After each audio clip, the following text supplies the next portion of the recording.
ഉണക്കമീൻ നമുക്ക് കറി വെക്കാം. പച്ചയത്തേക്കായും മാങ്ങായും ഒക്കെ ഇട്ട് കറി വെക്കാം. അതിനായി മിക്സിയുടെ ജാറിലോട്ട് തേങ്ങ, ചുമന്നുള്ളി, മുളക് പൊടി, മല്ലിപ്പൊടി, മഞ്ഞൾപ്പൊടി ഇട്ട് അരയ്ക്കണം. അത് വീഡിയോ എടുക്കാൻ വിട്ടുപോയി. അത് നമുക്ക് മൺചട്ടിക്കകത്തോട്ട് ഒഴിച്ച് കൊടുക്കാം.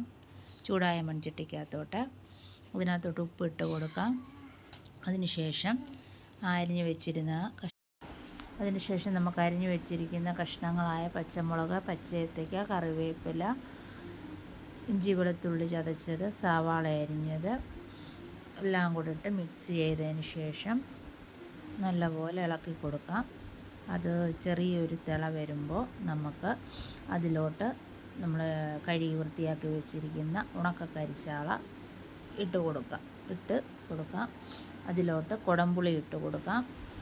പച്ച വെളിച്ചെണ്ണ ഒഴിച്ച് നമുക്ക് കറി വാങ്ങി വെക്കാം.